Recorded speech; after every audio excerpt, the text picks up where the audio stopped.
রাসূল সাল্লাল্লাহু আলাইহি সাল্লামের দাদা আব্দুল মুত্তালিব একদা কাবার চত্বরে ঘুমিয়ে রয়েছেন। এমন সময় একজন আগন্তুক তাকে এসে বলল, হে আব্দুল মুত্তালিব, তুমি তাইবা খনন করো। আব্দুল মুত্তালিব তাকে জিজ্ঞাসা করলেন, তাইবা কি? কিন্তু লোকটি তার প্রশ্নের উত্তর দিল না, সেখান থেকে চলে গেল। পরের দিন তিনি আবারও সেই স্থানে ঘুমিয়ে রয়েছেন। আবারও সেই আগন্তুক তাকে এসে বলল, হে আব্দুল মুত্তালিব, তুমি বাররা খনন করো। আব্দুল মুত্তালিব লোকটিকে জিজ্ঞাসা করল, বাররা কি? কিন্তু তার প্রশ্নের কোনো উত্তর না দিয়ে লোকটি আবারও চলে গেল।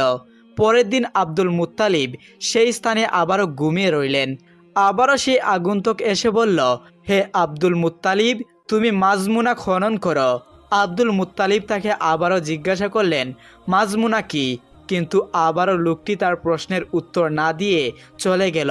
পরের দিন যখন আবারও তিনি এই স্থানে ঘুমিয়ে রইলেন, তখন সেই লোকটি তাকে আবারও বলল, আব্দুল মুত্তালিব, তুমি জমজম খনন করো। আব্দুল মুত্তালিব তখন তাকে জিজ্ঞাসা করল, জমজম কি? লোকটি উত্তর দিল, জমজম এমন একটি কূপ যার পানি কোনোদিন শেষ হবে না। সে সর্বদাই মানুষের তৃষ্ণা নিবারণ করতে থাকবে। সে সর্বদাই হাজিদের তৃষ্ণা নিবারণ করতে থাকবে। আব্দুল মুত্তালিব জিজ্ঞাসা করলেন, আমি কিভাবে জানব জমজম কূপের অবস্থান কোথায়? সেই আগন্তুক বলল, যেখানে রয়েছে একটি পিপিলিকার বাসা এবং তার উপর রয়েছে রক্তে রঞ্জিত একটি মাংস, আর সেই মাংসটিকে টুকরাচ্ছে একটি কাক। সেই স্থানেই জমজম কূপ রয়েছে।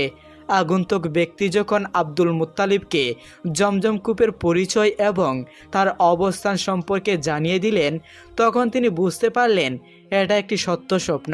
পরের দিন নিয়ম অনুসারে আব্দুল মুত্তালিব ভোরবেলা এরপর তিনি কূপ খোঁড়া যন্ত্রপাতি নিয়ে কাবার চত্বরে আসলেন। তার সঙ্গে ছিল তখন তার একমাত্র ছেলে হারেসা ইবনে আব্দুল মুত্তালিব। হারেসা তখন আব্দুল মুত্তালিবের একমাত্র সন্তান ছিল। অন্যান্য সন্তানেরা তখনও জন্মগ্রহণ করেননি। তিনি দেখতে পেলেন কাবার অদূরেই একটি উট জবাই করা হয়েছে। এমন সময় একটি কাক সেখান থেকে একটি গোশতের টুকরো নিয়ে কাবা শরীফের একটু দূরে একটি পিপিলিকার বাসার উপর সেই গোশতের টুকরোগুলো ফেলে দিল। অতঃপর সে টুটি দিয়ে সেই গোশতটাকে টুকরাতে শুরু করলো। আব্দুল মুত্তালিব তখন বুঝতে পারলেন এখানেই রয়েছে জমজম কূপের অবস্থান। এরপর সেই স্থানে তিনি গিয়ে খনন করতে লাগলেন। খনন করতে করতে যখন জমজম কূপের পার প্রকাশিত হয়ে গেল, যখন বুঝতে পারল আব্দুল মুত্তালিব তাদের পিতৃপুরুষ ইসমাইলের কূপের সন্ধান পেয়েছে, তখন তারা চারপাশে বীর জমিয়ে ফেলল। এরপর তারা তাকে বলল, হে আব্দুল মুত্তালিব, এটা আমাদের